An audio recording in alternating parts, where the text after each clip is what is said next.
오늘 우리 함께 살펴볼 하나님의 말씀은 출애굽기 20장 14절입니다. 우리 천천히 함께 읽겠습니다. 간음하지 말라. 아멘. 이게 10계명 가운데 제7계명인데 우리 마음에 한자 한자 새기듯이 우리 한번 같이 해봅시다. 시작. 간음하지 말라. 우리는 지금 10계명의 후반부를 살펴보고 있고 그 중에서 내 부모를 공경하라 그리고 살인하지 말라까지를 생각해 보았고 오늘은 제7계명 간음하지 말라를 생각해 보겠습니다. 간음이라고 하는 것은 결혼한 부부 이외에 다른 남편이나 다른 아내와 성적인 관계를 갖는 것을 간음이라고 하는 것이에요. 이런 짓을 하지 말라는 겁니다. 그러니까 제7계명은 이 결혼, 부부의 관계가 얼마나 특별한 것인지를 기억하고 지키라고 하는 그런 계명인 것이죠. 오늘은 하나님께서 처음 결혼을 허락하시고 처음 부부를 이렇게 짝지어 주셨던 이야기를 살펴보면서 간음의 문제를 좀 생각해 보도록 하겠습니다. 자, 하나님께서 사람을 지으시되 남자와 여자를 지으셨죠. 그러니까 남성을 가진 존재, 여성을 가진 존재. 그러니까 남자와 여자 딱 이렇게만 만들어 주셨는데, 자, 누구를 먼저 만드셨지요? 남자를 먼저 만드셨지요. 그 다음에 여자를 만드신 거예요. 그런데 요 이야기 속에는 어떤 사연이 있어요. 그걸 좀 생각해 보겠습니다. 자, 하나님께서 사람을 만드신 그 목적 가운데 하나가 뭐냐면 그 사람과 교제하기 위함이에요. 하나님과 사람이 연합하기 위함이고 교제하기 위함이에요. 아주 친밀하고 아주 가까운 그 관계를 맺기 위함. 사랑과 기쁨이 충만한 교제를 나누기 위함. 이게 이제 사람을 만든 그 목적 가운데 하나입니다. 그래서 우리는 하나님이 사람을 만드신 요 얘기 전에 창세 전에 하나님이 어떻게 무엇을 하고 계셨는지를 먼저 생각해 볼 필요가 있어요. 왜냐하면 그 얘기 속에서 사람을 만드시고 또 결혼을 허락하신 요 내용이 쭉 연결이 되기 때문에 그런 것입니다. 자, 창세 전에 그 영원한 세월 동안에 영원한 시절에 하나님은 어떻게 계셨습니까? 아버지와 아들과 성령으로. 아버지도 하나님, 아들도 하나님, 성령도 하나님. 그러나 아버지는 아들이 아니죠. 아들은 성령이 아닌 삼위로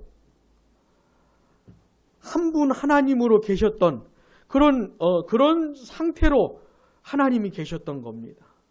그래서 아버지와 아들과 성령 사이에 완전한 연합을 이루는 가장 친밀하고도 사랑과 기쁨이 넘치는 그 완전한 교제를 나누셨던 그런 상태로 하나님이 계셨던 겁니다.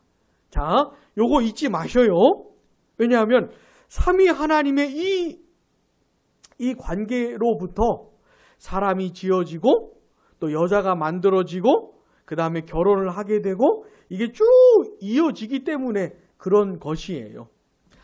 어떤 분은 이걸 이렇게 설명을 합니다. 이 기쁨이라고 하는 거는 뿜어져 나가는 성향이 있기 때문에 뻗쳐나가는 성향이 있기 때문에 기쁨은 가둘 수가 없잖아요. 너무 기쁨은 터져나가잖아요.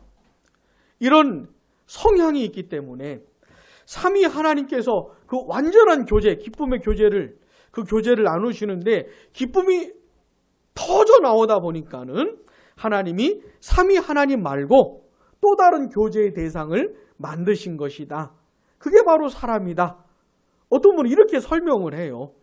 이렇게 생각을 해볼 만한 내용이라고 저는 생각이 됩니다. 아무튼 하나님이 어떻게 해요? 사람을 그런 차원에서 만드신 거예요. 그래서 남자를 처음 만드실 때 어떻게 하나님의 형상대로 만드신 것이죠. 왜요? 하나님과 인격적인 교제가 가능한 존재로 그렇게 만드신 겁니다. 가능하도록. 자, 그 사람을 한번 생각해 보세요. 하나님이 남자를 만드신 목적이 너무너무 놀라운 겁니다. 뭐냐면, 삼위 하나님 사이에 누렸던 그 교제의 연장선에서 그 연합과 교제를 맛보게 하려고 사람을 만드셨다는 거예요. 그러니 사람에게 주셨던 하나님의 은혜가 얼마나 큰 거냐는 겁니다. 얼마나 큰 거냐는 것이에요. 게다가 그 남자가 살아갈 곳으로 어디를 허락해 주셨습니까? 에덴 동산을 허락해 주셨죠. 에덴 동산. 에덴 동산이 어떤 곳이냐면 사람이 살 수 있는 최고의 장소입니다. 이런 무더위 없어요. 에덴 동산은. 더워 미치겠지요. 간밤에 잠을 잘 못 잘 분도 계실 텐데 너무 더워가지고 에덴 동산은 이런 무더위 없어요. 응? 사는 내내 너무너무 살기 좋은 그런 곳이 에덴 동산이었습니다. 응? 자, 한번 생각을 해보세요. 에덴 동산에서 바라보는 그 하늘, 응? 날아다니는 새들, 에덴 동산의 그 아주 비옥한 땅, 동물들, 식물들 한번 생각을 해보세요. 그 무엇 하나 부족한 게 없는 너무너무 완벽한 곳이 에덴 동산이었어요. 자, 그렇다면 아담이 그렇게 지음을 받아서 에덴 동산에 살아간다면 얼마나 행복하겠습니까? 자, 에덴 동산의 뜻이 뭐라 그랬어요? 에덴의 뜻이 뭐라 그랬어요? 기쁨, 그렇지, 기쁨, 즐거움 이거예요. 기뻐할 수밖에 없도록 만드신 겁니다. 그렇게 만드신 거예요. 그런 장소를 허락해 주신 거예요. 기쁨이 넘치게. 자, 근데 그 하나님께서 그런 아담을 보시는데 뭔가 흡족하지 않은 뭔가가 있었던 겁니다. 한번 생각을 해보세요. 그런 아담이 부족한 게 뭐가 있겠습니까? 근데 하나님이 바라보실 때 뭔가 부족한 게 있는 것이에요. 자, 창세기 2장 18절.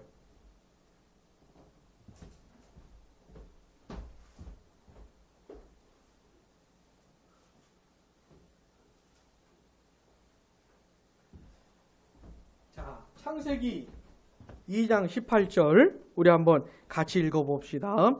여호와 하나님이 이르시되 사람이 혼자 사는 것이 좋지 아니하니 내가 그를 위하여 돕는 배필을 지으리라 하시니라. 자, 뭐가 하나님 보시기에 좋지 않았다는 겁니까? 혼자 사는 게 보기에 좋지 않았다는 거예요. 그러니까 남자가 혼자 지내는 게 하나님 보기에 좋지 않았다는 겁니다. 그래서요, 같이 지낼 사람 만들어 주겠다는 거예요. 같이 지낼 사람. 자, 삼위 하나님이 계시잖아요. 응? 하나님과 교제할 수 있잖아요. 그리고 하늘도 있고 땅도 있고 바다도 있고 그리고 새들도 있고 짐승들도 있고 식물들도 있고 아담이 혼자 아니잖아요. 근데 삼위 하나님으로는 좀 부족한, 그리고 이런 아름다운 자연으로는 안 되는 부족한 그런 부분이 이 남자에게 있다는 겁니다. 그래서 하나님도 아니고 동물이나 새들도 아닌 아담하고 함께 살 수 있는 그런 존재를 만들어 주시겠다는 거예요. 그런 존재를. 19절에서 20절에 나오는 얘기는 뭐죠? 동물들, 짐승들, 새들의 이름 짓는 얘기가 나오잖아요. 그런데 그런 중에는 20절 마지막을 보면 아담이 돕는 배필이 없으므로 아담하고 함께 지낼 만한 짝이 없다는 거예요. 그런 짝이. 그래서 어떻게 하나님께서 직접 만들어 주셨죠? 아담의 갈빗대를 취해서 여자를 만들어 주셨잖아요. 그리고 아담에게로 데리고 오셨습니다. 그때 아담이 뭐라고 노래를 합니까? 23절 같이요. 아담이 이르되 이는 내 뼈 중에 뼈요 살 중에 살이라. 이것을 남자에게서 취하였은즉 여자라 부르리라 하니라. 아멘. 그 어떤 새들도 어떤 짐승들도 아담이 봤을 때 이런 노래를 한 적이 없어요. 근데 그 하나님이 데리고 오신 그 여자를 보고는 이런 노래를 부르는 것이에요. 드디어 자기의 짝을 만난 것이죠. 이런 겁니다. 삼위 하나님 사이에 누렸던 그 연합과 교제를 이제 하나님께서 남자에게 여자를 짝지어 주시면서 남자와 여자 사이에 그런 연합과 교제를 맛보게 하는 것이에요. 하나님께서. 이건 남자가 하나님과 교제하는 거하고는 또 다른 것이죠. 그래서 여자를 만드시고 그 둘을 짝지어 주셔서 마치 삼위 하나님 사이에 누렸던 그 연합과 교제를 얘는 남자와 여자 사이에 맛보며 누리게 하시는 겁니다. 그래서 여자를 만드시고 그래서 둘을 짝지어 주신 거예요. 그래서 남자 혼자 지내는 것이 보기에 좋지 않다고 한 겁니다. 하나님이. 그래서 여자를 만들어 주셨고 짝지어 주신 것이에요. 이게 최초의 결혼 이야기인 겁니다. 최초의 결혼 이야기. 아담과 하와가 최초의 부부가 된 것이에요. 누가 짝지어 주셨어요? 하나님이 짝지어 주신 것이죠. 그러니까 결혼 또 부부에는 그런 하나님의 뜻이 있다는 걸 우리가 잊으면 안 돼요. 잊으면 안 돼요. 그냥 세상에 태어나서 돈 많은 남자, 예쁜 여자, 내 마음에 드는 사람 만나서 결혼해가지고 행복하게 살아야겠지. 이런 생각만 하면 안 돼요. 결혼이 뭔지, 부부가 뭔지, 하나님이 허락해 주셨다는 사실, 허락하신 하나님 앞에서 왜 그런 것을 허락해 주셨는지, 그런 걸 허락하셨을 때 하나님이 원하셨던 건 뭔지, 이런 것들을 생각을 해야 되는 겁니다. 이런 것들을. 그래서 23절 다음에, 그 다음에 24절이 나오는 것이에요. 같이요. 이러므로 남자가 부모를 떠나 같이요. 그의 아내와 합하여 둘이 한 몸을 이룰지로다. 아멘. 남자가 그 부모를 떠나 그의 아내와 합하여 둘이 한 몸을 이루는 게 뭡니까? 이게 결혼하는 것이죠. 이게 결혼하는 것이죠.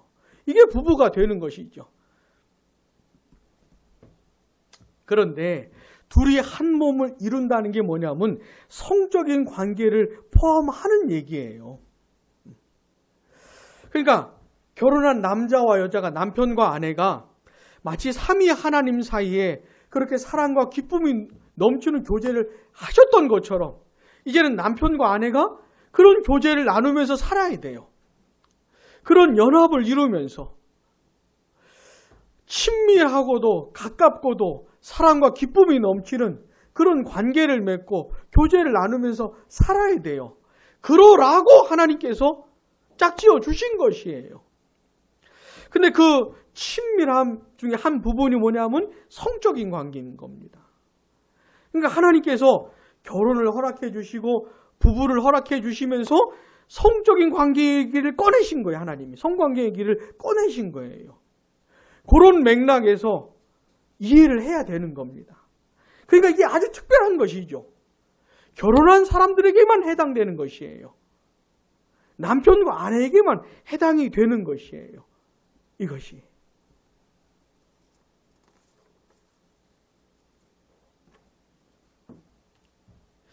이런 차원에서 우리는 생각을 해야 되는 겁니다. 그래서 하나님께서 간음하지 말라고 하는 것이에요. 그래서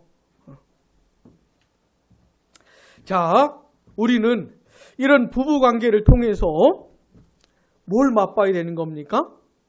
삼위 하나님 사이에 누렸던 그런 연합과 교제를 맛보아야 되는 것이에요. 그런 친밀함과 가까움을, 사랑과 기쁨을 맛봐야 되는 것이에요. 또 하나, 그 삼위 하나님과의 관계를, 하나님의 관계를 드러낼 수 있어야 되는 것이에요. 그러니까 하나님께서 우리에게 그런 삼위 하나님의 관계를 맛보고 드러낼 수 있도록 부부를 허락해 주신 겁니다. 부부 관계를. 뿐만 아니라 우리 에베소서 한번 봅시다. 이 결혼, 부부가 특별한 것이에요.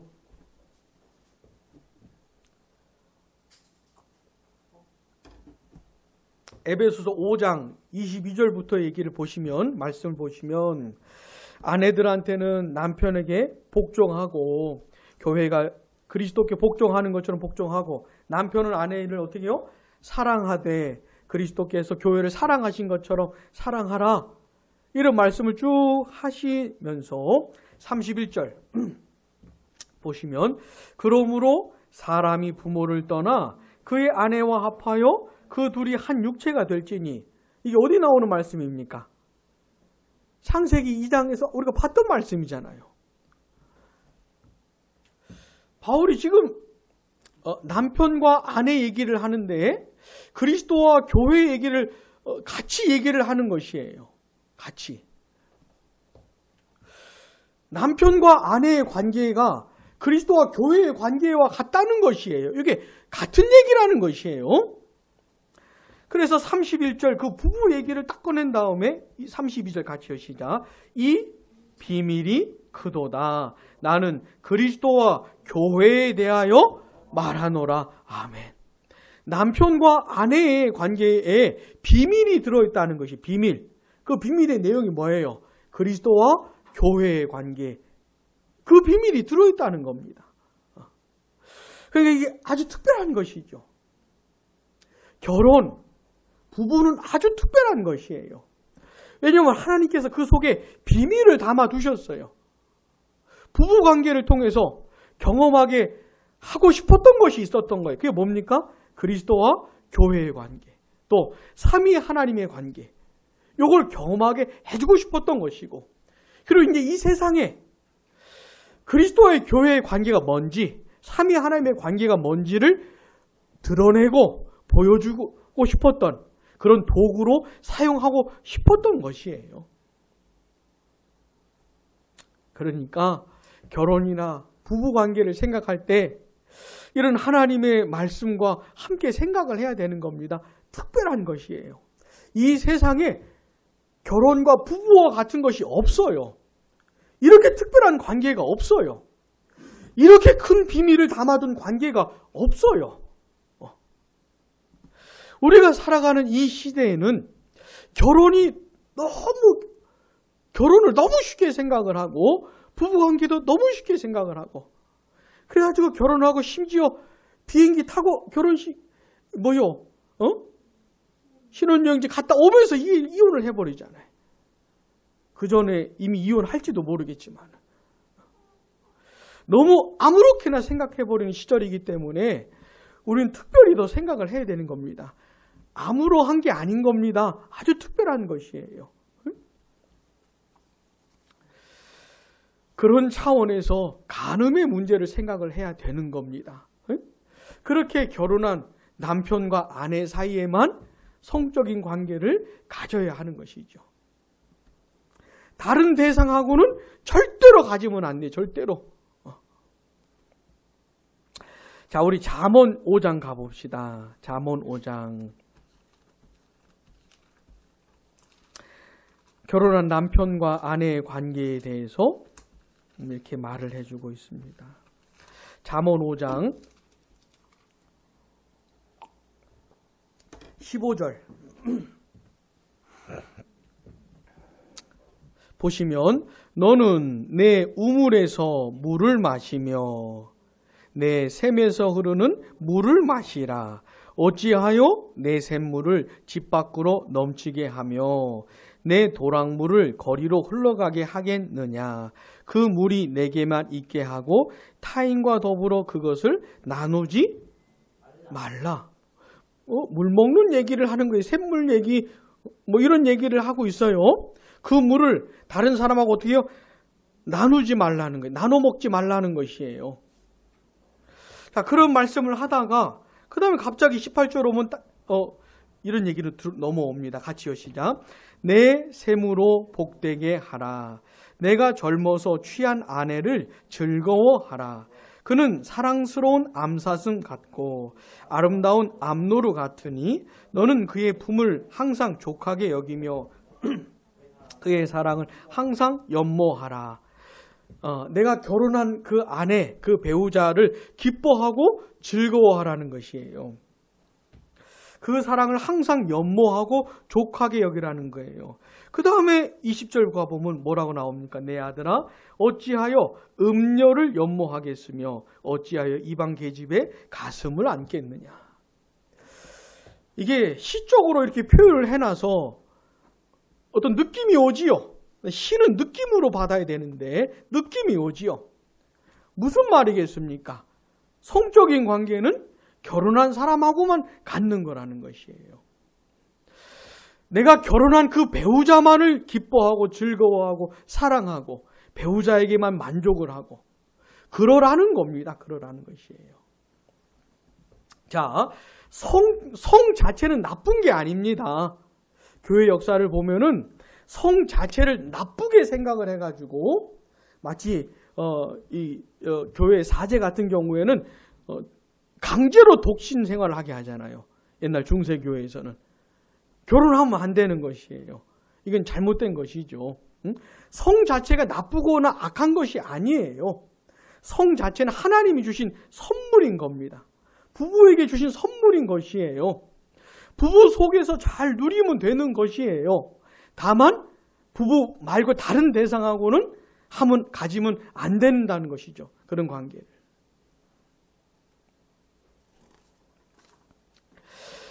자, 오늘 제 7계명의 내용이 뭡니까? 간음하지 말라잖아요. 간음하지 말라. 근데 하나님께서 이 7계명을 주신 10계명, 7계명을 주신 그 시점을 생각해 보면은 이게 아주 중요합니다. 자, 하나님께서 언제 이스라엘 백성들에게 10계명을 주셨습니까?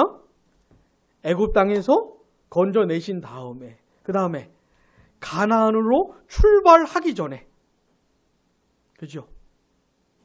가나안으로 출발하기 전에, 그러니까 이스라엘 백성들이 가나안 땅에 들어가서 그 땅에서 이제 10계명을 지키면서 살아야 되는 것이에요. 특별히 7계명을 지키면서 살아야 되는 겁니다. 근데 그 시대 가나안 땅에 살고 있었던 민족들이 어떻게 생활하고 있었는지를 보면은 7계명이 얼마나 중요한 계명인지를 우리가 알 수가 있어요.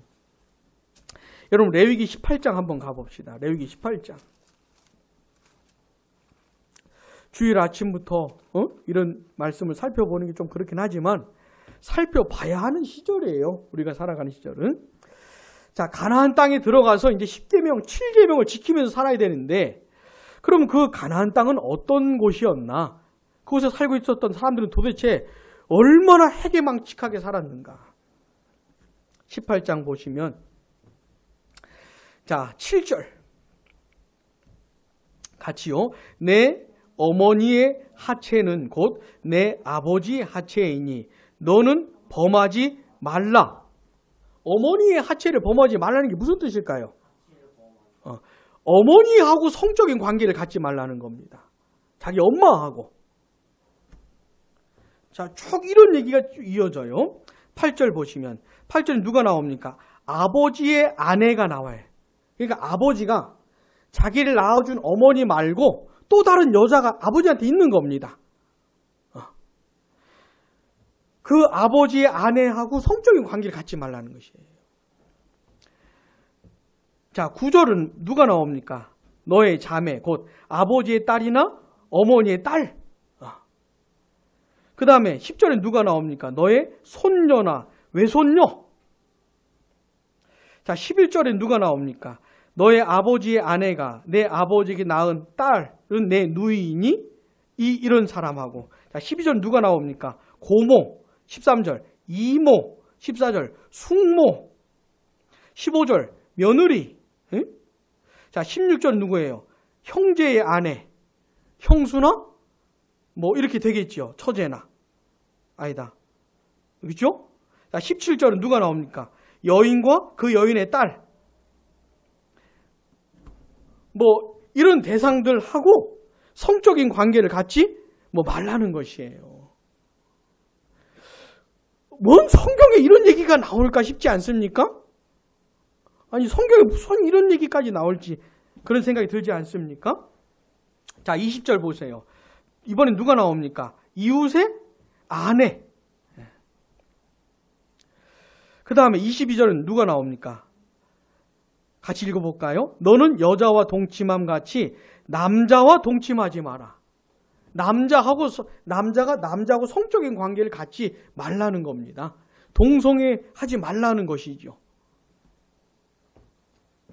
심지어 23절 읽어볼까요? 너는 짐승과 교합하여 자기를 더럽히지 말며.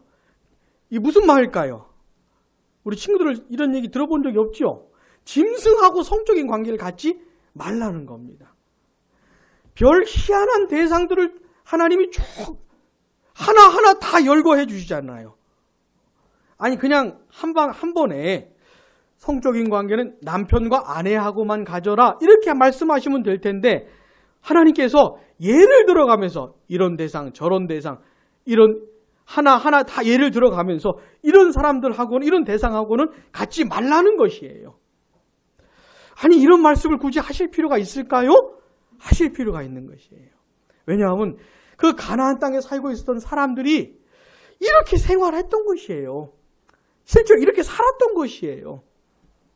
아마도 지금은 우리가 2명이나 3명이나 4명 이 정도 가족을 이루면서 살지만 이런 핵가족으로 생활하고 있지만은 이 시절에는 그런 게 아니고 뭉쳐서 살고 있었던 시절이기 때문에 다 이렇게 모여서 살던 시절이기 때문에 어쩌면 이런 가능성이 더 높을지 모르겠지만 아무리 그래도 그렇지 어떻게 이런 짓거리를 하면서 살았을지 근데 실제로 이들이 이렇게 산 겁니다.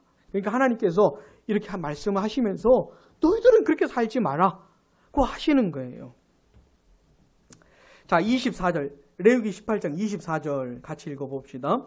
너희는 이 모든 일로 스스로 더럽히지 말라. 내가 너희 앞에서 쫓아내는 족속들이 이 모든 일로 말미암아 더러워졌고 25절도 그 땅도 더러워졌어. 내가 그 악으로 말미암아 벌하고 그 땅도 스스로 그 주민을 토하여 내느니라. 아멘. 나중에 이 가나안 민족들이 하나님께 심판을 받습니다. 가나안 땅에서 쫓겨나잖아요.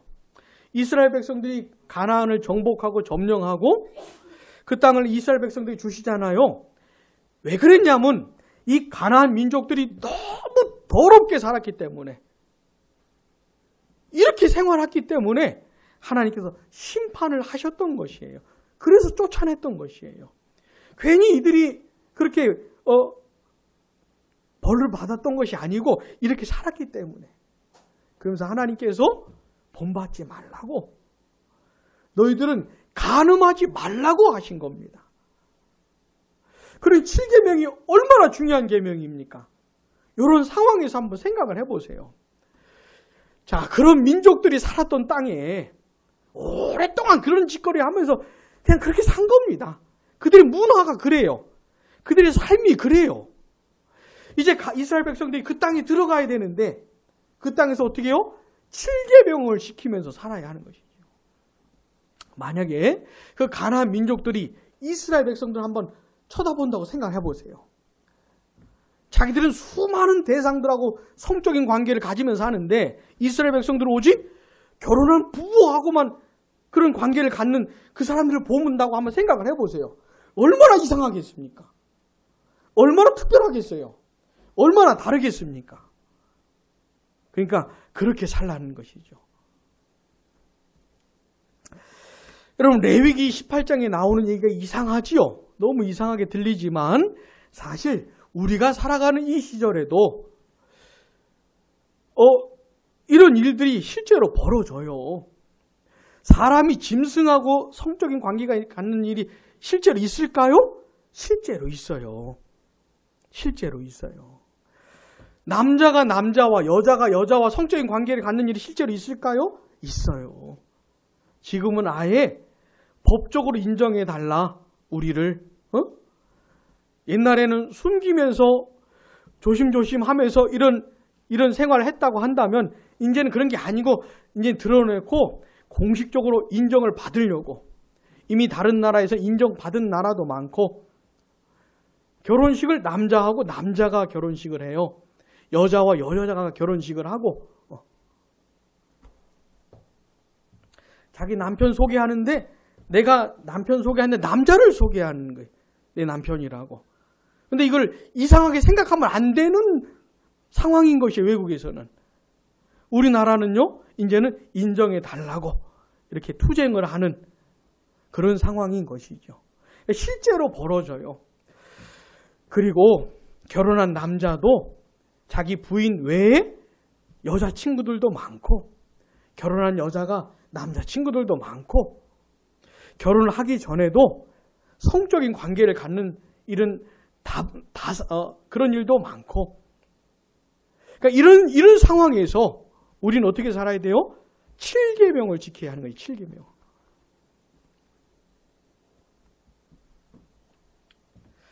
이건 굉장히 큰 사명입니다. 굉장히 큰 사명이에요. 7계명을 지킴으로 하나님의 백성들은 성적인 관계를 그 특별한 대상하고만 갖는 거구나. 저런 사람들이 하나님의 백성이구나. 이걸 드러내는 것이에요. 7계명을 지킴으로. 굉장히 중요한 겁니다. 우리 친구들 이제 중학교 졸업하고 고등학교 졸업하고 대학교 가고 막 이럴 거 아닙니까? 그러면 이미 성적인 관계를 갖는 친구들이 많을 거예요. 결혼 안 했는데 누가 요즘에 결혼한 다음에 그렇게 하냐. 결혼하기 전에 사랑하면 하는 거지 뭐. 우리나라도 이미 간통죄가 한 7년 전에 폐지가 됐어요. 이게 뭐냐면 결혼을 한 사람이 다른 대상하고 성적인 관계를 가져도 이제는 법적으로 대한민국에서 죄가 아닌 것이에요. 사랑하는데 뭐. 그럼 죄가 아닌 것이에요. 자, 우리는 어떻게 살아야 됩니까? 비록 대한민국 법은 간통죄를 폐지했지만은 우리는 대한민국 법을 따라 사는 게 아니고 하나님의 법을 따라 사는 것이죠. 하나님의 법은 뭐예요? 간음하지 말라는 게 하나님 법이잖아요. 그 법을 따라 사는 겁니다. 대한민국 법이 하나님의 법에 맞으면 대한민국 법도 지키는 거지만 대한민국 법이 하나님의 법과 다르면 어떻게 해요? 하나님의 법을 따르는 겁니다. 우리는. 세상 사람들이 아무리 그렇게 아무렇게나 살아간다고 해도 우린 그렇게 살면 안 됩니다. 간음하지 말아야 하는 것이죠. 우리 친구들도 꼭 결혼한 다음에 결혼하기 전에 성적인 관계를 가지면 돼요? 안 돼요? 우리 친구들 안 돼요. 안 돼요. 누가 뭐라 그래도 안 돼. 나는 안 돼. 난 하나님의 백성이기 때문에 안 돼. 이래야 되는 것이.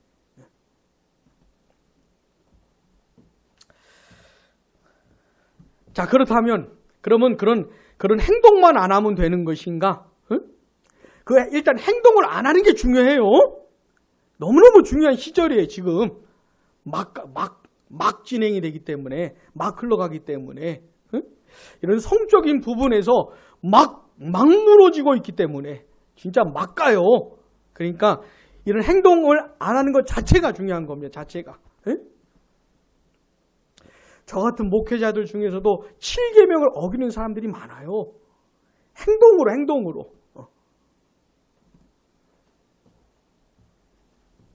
자, 그렇다면 행동만 안 하면 되는가?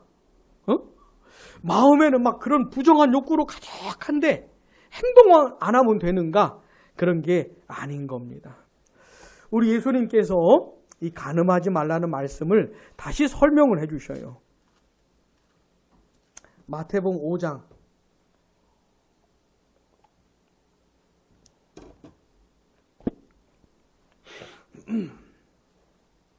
27절. 마태복음 5장 27절. 또 간음하지 말라 하였다는 것을 너희가 들었으나, 그 다음 예수님이 재해석을 해주시는 거예요. 이 계명서에 뭐가 어떤 내용이 들어있는지. 28절 같이요. 나는 너희에게 이르노니 음욕을 품고 여자를 보는 자마다 마음에 이미 간음하였느니라. 아멘. 간음하지 말라는 계명 속에 사실은 마음의 문제가 들어있다는 거예요. 예수님 말씀은. 자, 음란한 마음을 가지고 성적인 욕구를 가지고 여자를 쳐다보면 이미 마음에 어떻게 간음했다는 겁니다. 그냥 여자를 쳐다보는 게 다 간음은 아니고 성적인 욕구를 가지고 음란한 욕구를 가지고 여자를 쳐다보거나 아니면 남자를 쳐다보거나 이러면 뭐예요? 이미 마음에 간음했다는 것이에요. 마음에. 그러니까 간음의 문제를 우리는 수준을 높여서 생각을 해야 되는 겁니다. 나는 뭐 행동을 안 했으면 됐지 이런 게 아니에요. 우리는 예수님의 법을 따르기 때문에 그 정도 살면 되는 게 아닙니다. 우리의 도덕적인 수준은 그 정도 되면 되는 게 아니에요. 우리는 마음의 문제까지 씨름을 해야 돼요. 마음의 문제까지. 자, 근데 28절 말씀을 한 다음에 29절, 30절 무시무시한 말씀을 우리 예수님이 하십니다. 같이 시작. 만일 내 오른 눈이 너로 실족하게 하거든 빼어내버리라. 내 백체 중 하나가 없어지고 온 몸이 지옥에 던져지지 않는 것이 유익하며 또한 만일 내 오른손이 너로 실족하게 하거든 찍어내버리라. 내 백체 중 하나가 없어지고 온 몸이 지옥에 던져지지 않는 것이 유익하니라. 아멘. 자, 마음의 간음 문제를 말씀하시면서 예수님이 좀 무시무시한 얘기를 꺼내시죠. 눈 어떻게 하라는 거예요? 은호야, 눈 어떻게? 뽑아버리라는 거예요. 손 어떻게? 잘라버리라는 것이죠. 이거를 문자적으로 그대로 받아들이면 안 됩니다. 응? 그럼 눈알이 누가 남아있겠어요? 손이 누가 남아있겠어요? 아무리 잘라도 이 마음의 문제를 해결할 수가 없어요. 이거를 문자적으로 해석을 하면 안 돼요.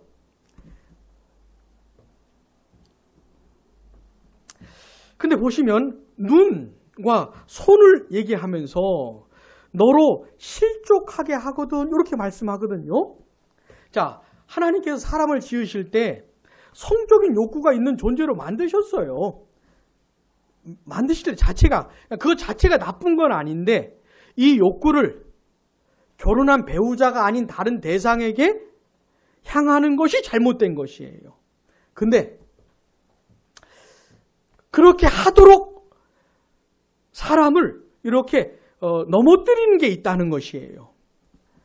우리가 음욕이 넘쳐서 어떤 여자나 남자를 쳐다보게끔 만드는 내 안에 있는 이 성욕 자체가 나쁜 것은 아니지만 이걸 이렇게 막 불러일으키는 이것에 막 불을 붙이는 그런 것이 있다는 거예요. 그게 뭐냐면 눈과 손을 얘기하고 있어요. 눈과 손. 눈이 뭐냐? 이건 눈이 실족하게 한다는 게 무슨 말인지는 알겠죠, 여러분. 우리가 음란한 것을 보면, 야한 것을 보면 그런 성적인 욕구가 더 활동을 하잖아요. 그러니까 이 눈과 마음이 연결이 되어 있는 겁니다. 그러니까 눈을 닫아버려야 되는 것이에요. 자꾸 그런 거 보면 어떻게 해요? 야한 동영상, 야한 사진, 음란한 걸 자꾸 보면 어떻게 돼요? 내 안에 있는 욕구가 자꾸 활동을 하는 것이죠. 그러니까 이 눈이 나로 하여금 실족하게 만드는 것이에요. 그러면 손은 뭐냐? 손은 어떤 분이 이걸 이렇게 해석을 해요. 결혼하기 전에도 자꾸 남녀가 이렇게 가까워지고 스킨십을 하잖아요. 근데 하면 할수록 더 이렇게 더 뭐라 그럴까요?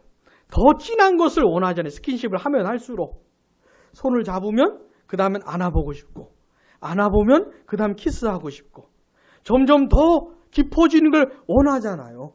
그래서 손을 그렇게 말을 하면서 조심을 하라고 스킨십에 조심을 하라고 그렇게 적용을 해서 말하는 분도 계셔요. 자, 눈과 손 기억을 하시고 어떻게 됩니까? 차단을 해야 되는 것이죠. 내 안에 있는 이 욕구가 잘못된 대상으로 잘못되게 활동을 하고 넘쳐나고 터져버리게 하지 않도록 이 욕구 자체를 잘 절제하고 내가 잘 이렇게 다스릴 수 있도록 눈과 손을 조심하라고 하는 말씀으로 받아들이면 되겠습니다. 특별히 보는 거, 만지는 거 조심해야 되는 조심. 자, 또 간음하지 말라고 하는 말씀에 쭉 연결해서 이혼 문제를 얘기합니다. 이혼 문제. 31절 보시면 또 일러스되 누구든지 아내를 버리려거든 이혼 증서를 줄 것이라 하였으나 32절 같이요. 나는 너희에게 이르노니 누구든지 음행한 이유 없이 아내를 버리면 이는 그로 간음하게 함이요. 또 누구든지 버림받은 여자에게 장가드는 자도 간음함이니라. 자, 예수님께서도 이혼을 허락해 주신 딱 한 가지 경우가 있었어요. 자, 결혼은 남편과 아내는 하나님이 짝지어 주신 것이기 때문에 이혼하면 돼요, 안 돼요? 안 돼요. 이혼하면 안 돼요. 근데 지금은 교회 안에도 이혼한 사례가 너무 많아가지고 이런 얘기를 꺼내기가 되게 조심스러운 상황이 되어버렸어요. 예수님은 이혼하지 말라 그랬잖아요. 이게 예수님의 법이에요. 하나님이 짝지어 주신 거니까 결혼, 부부 이거 특별하게 생각을 하라고, 그 관계를 꼭 지키라고 하는 게 예수님의 말씀인데 너무 이혼을 많이 해버려가지고 이혼하지 말라고 하는 말씀을 하기가 되게 이상해요. 너무 좀 한번 생각을 해봐. 이혼하지 말라 그러는 이미 이혼한 사람들이 너무 많아요. 교회 안에. 그러니까 그런 상황이 되어버렸어요. 그러나 그럼에도 불구하고 예수님의 법을 말을 해야지요. 이혼하지 말라고. 근데 그 예수님께서 허락하신 경우가 딱 한 가지죠. 뭐지요? 음행한 경우에.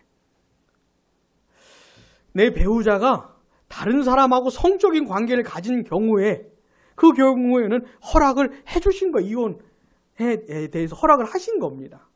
근데 이것도 그러면 음행을 했으면 배우자가 무조건 이혼을 해라는 게 아니고, 만일 그런 경우에도 용서할 수 있다면 용서를 하고, 만약에 할 수 있다면 용서를 하고 그 부부 관계를 지키라는 것이 예수님의 의도예요. 그러니까 어쨌든 이혼하지 말라는 게 예수님의 의도예요. 성격 차이든 아니면 경제적인 어려움이든 아니면 뭐 다른 문제든 간에 무엇이 됐든 간에 어떻게 해요? 이혼하지 말라는 것이죠. 그러니까 결혼할 때 신중하게 결혼을 해야 돼요. 신중할 때. 신중하게. 하나님의 말씀, 의도 생각하면 신중하게 결혼을 해야 돼요. 결혼한다면 어떻게 해요? 이혼하면 안 돼요. 뭐가 됐든 간에, 성격 차이든 간에, 뭐가 됐든 간에 이혼하면 안 돼요. 우리 예수님은 허락하신 게 없습니다. 이혼하는 이에 대해서. 이거를 무겁게 생각을 해야 돼요. 제가 왜 이렇게 자꾸 얘기하냐면, 아니, 예수님을 믿겠다는 사람들 안에서도 너무 이혼이 많아요. 그런 현실이 되어버렸기 때문에 그래요. 아직 우리 교회는 이혼 안 했잖아요. 그죠? 아직 우리 교회 세 가족 모이는데 감사하게도 아직은 이혼 안 했지 않습니까? 그리고 여기 이 자리에는 앞으로 결혼할 사람들이 있잖아요. 그러니까 지금 얘기를 해야 돼요. 지금. 이런 상황에서. 절대로 안 돼요. 무슨 일이 있어도 안 돼요. 이혼은. 근데 단 한 가지 뭐예요? 음행한 경우에 허락을 하신 겁니다. 이혼 증서를 써주라는 게 무슨 말이냐면, 그럼에도 불구하고 이 배우자를 이렇게 존중해 주라는 차원인 것이에요. 이게. 그러니까 가능하면 용서할 수 있으면 용서하고 그렇게 해서라도 그 관계를 지키고 유지하라고 하는 것이 우리 예수님의 뜻인 겁니다. 자, 오늘 우리는 제7계명 간음하지 말라 는 것을 생각을 해볼 때, 하나님께서 남자와 여자를 왜 만드셨는지, 그 둘을 왜 짝지어 주시고 결혼시켜 주시고 부부의 관계를 왜 허락해 주셨는지를 쭉 생각을 해본 겁니다. 그러니까 우리는 굉장히 높은 차원에서 살아야 돼요. 높은 차원에서. 우린 실제로 간음하지 말아야 되고, 이 마음의 간음 문제도 계속 싸워야 돼요. 계속 싸워야 되고, 이건 우리가 투쟁을 전투를 해야 되는 문제입니다. 이 마음의 문제, 간음의 문제를. 그리고 특별히 이 부부 결혼 이걸 특별하게 생각을 하면서 궁극적으로 어떻게 해야 돼요? 남편과 아내 사이의 친밀함과 그 가까움과 그 사랑과 기쁨을 맛보면서 누리면서 살아야 돼요. 그 누구보다도 가장 가까운 관계가 남편과 아내의 관계여야 하는 것이에요. 이것도 만들어 가야 하는 것이에요. 이것도 싸움의 씨름의 문제. 그런 관계를 만들어 가야 하니까. 그러면서 우리가 어떻게 해야 돼요? 그리스도와 교회의 관계, 그 연합, 삼위 하나님의 연합과 그 교제, 이것을 맛볼 수 있어야 되고, 더 나아가서는요, 밖으로 드러낼 수 있어야 되는 거예요. 아, 저 부부의 모습을 보니까, 아, 그리스도와 교회가 저런 관계겠구나. 삼위 하나님이 저렇게 친밀하고 가깝게 지내시는 거겠구나. 이런 것들을 알 수 있는, 그런 걸 보여줘야 하는 그런 사명을 가진 게 부부고 결혼인 것이에요. 이런 내용들을 생각하면서 우리 각자의 상황 속에서 적용하면서 씨름하면서 살아갈 수 있기를 원합니다. 제가 기도하겠습니다.